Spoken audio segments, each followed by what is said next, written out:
پاکستان اور یہ سمیت ایشیا کے تمام تر ملکوں کے اندر اس سمر کے اندر بہت زیادہ گرمی پڑ رہی ہے۔ ویسے تو پچھلے 4-5 سالوں سے مسلسل بڑھ رہی ہے، لیکن اس سال یہ اپنے ہائیسٹ پوائنٹ پر ہے۔ پاکستان کے پنجاب اور سندھ ریجن کے اندر ٹیمپریچر 50 سے 55 ڈگری سیلسیس تک پہنچ گیا ہے۔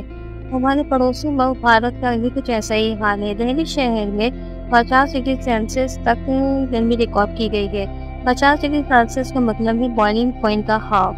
50 ڈگری سیلسیس یہ ٹیمپریچر اتنا زیادہ ہے کہ اس سے ہیٹ اسٹروک بھی ہو سکتا ہے اور کسی بھی انسان کی جان بھی جا سکتی ہے۔ ہیٹ اسٹروک جب ہوتا ہے جب آپ کی باڈی کا ٹیمپریچر 40 ڈگری سیلسیس کراس کر جائے، جو کہ نارملی 36 ڈگری سیلسیس ہوتا ہے۔ اس دوران بے ہوشی اور انکانشیس ہو کر کوئی بھی انسان بے ہوش ہو سکتا ہے، شدید پسینہ اور مسل کرام ہو سکتے ہیں۔ اس کے علاوہ آپ کا دل تیزی سے پمپ کرنے لگتا ہے، جس کی وجہ سے ہارٹ اٹیک بھی ہو سکتا ہے۔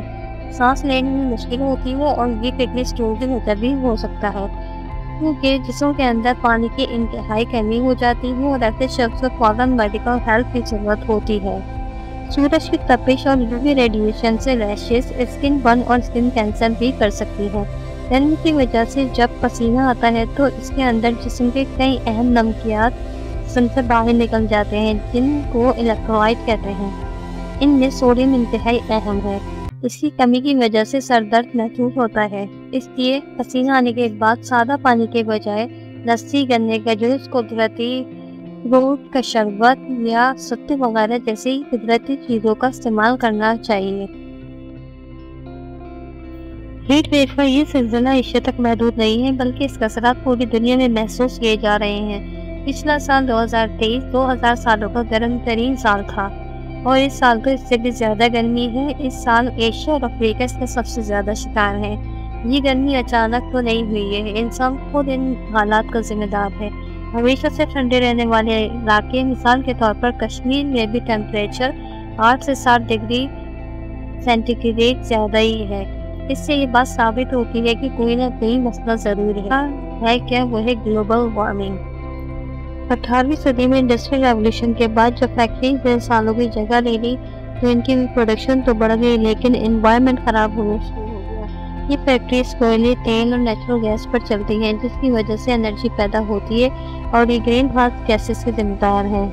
ان گرین ہاؤس گیسز کے اندر carbon dioxide, nitrous oxide, methane gas اور کلورو فلورو کاربنز شامل ہیں، جو کہ زمین کے انوائرمنٹ پر جا کر ایک تیزی بنا دیتے ہیں، جس کی وجہ سے زمین کی ہیٹ باہر نہیں نکل پاتی اور وہ ہیٹ وہیں قید ہو کر رہ جاتی ہے، جس کی وجہ سے تندور جیسا انوائرمنٹ بن جاتا ہے۔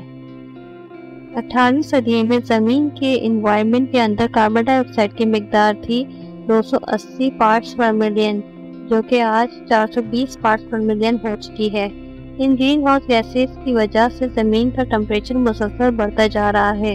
دوسری جگہ لوگوں نے درختوں کو کاٹنا شروع کر دیا ہے، جو کہ سب سے زیادہ ٹمپریچر کو کنٹرول کرنے کا کام کرتے ہیں۔ جنگل کے جنگل کاٹ کر ختم کر دیے گئے ہیں، جن کی جگہ بلڈنگز نے لے لی ہے۔ ان بلڈنگ سے اوپر سے ٹھنڈی ہوا تو ہو کر چلی جاتی ہے، لیکن ان کے نیچے موجود گرم ہوا وہیں پر قید ہو کر رہ جاتی ہے۔ یہ وجہ ہے کہ زیادہ تر ہریالی والی جگہ اور شہر کی بلڈنگز والی جگہ میں 5 سے 7 ڈگری کا فرق واضح طور پر دیکھا جا سکتا ہے۔ اس کے علاوہ شدید گرمی کی وجہ سے لوگ ایئر کنڈیشنر کا استعمال کرتے ہیں، جس کا آؤٹر ہیٹ کو انوائرمنٹ کے اندر پھینکتا ہے، اور ضرورت سے زیادہ گاڑیوں کا استعمال گیسز اور دھوئیں کو ہوا کے اندر ریلیز کرتا ہے۔ یہ ساری چیزیں مل کر ہیٹ کو ہر سال بڑھا رہی ہیں اور ہماری یہ دنیا مسلسل تباہی کی طرف جا رہی ہے۔ ہر سال گلیشیئرز پگھل کر سمندری سطح میں اضافہ کر رہے ہیں، جس کی وجہ سے سیلاب بڑھتے جا رہے ہیں اور بارشوں کا سائیکل ڈسٹرب ہو گیا ہے۔ اسی لیے صحراؤں میں بارش، برف باری اور ٹھنڈے علاقوں میں شدید گرمی دیکھنے کو مل رہی ہے۔ سی لیول مسلسل بڑھنے کی وجہ سے کچھ دہائیوں کے اندر دنیا کے کئی ملک اور شہر پانی کے اندر ڈوب جائیں گے، میرین لائف خراب ہوگی، جنگلوں کے اندر آگ لگے گی، جانور اور پرندے مرنا شروع ہو جائیں گے اور فصلیں تباہ ہونا شروع ہو جائیں گی، اور اگر ایسا ہوا تو انسان بھی زندہ نہیں رہ سکیں گے۔ گرمی کی ایک بڑی وجہ ہیومیڈیٹی بھی ہے، یعنی یہ خاص ٹیمپریچر پر ہوا کتنا نمی کو ہولڈ کر سکتی ہے۔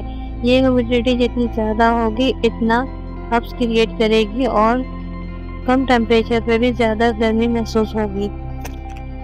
جیسے کہ ہم ویدر اپڈیٹ کے اندر ہیٹ لیمپ کا آپشن دیکھتے ہیں جو کہ ریئل ٹیمپریچر سے مختلف دکھایا جاتا ہے۔ اس کی وجہ ہیومیڈیٹی ہی ہوتی ہے اور یہ ہر علاقے کی الگ ہوتی ہے۔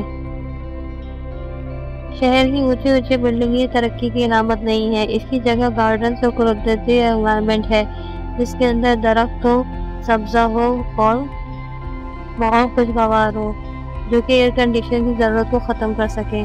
اگر ہم لوگ چاہیں تو اس گرمی کو ہم ختم کر سکتے ہیں، ہم نے خود ہی اپنا ایسا انوائرمنٹ بنایا ہے۔ آئی ہوپ آپ کو اس ویڈیو میں سمجھ آیا ہوگا کہ ہمارا اتنا کلائمیٹ چینج کیسے ہوا ہے۔ Thank you so much for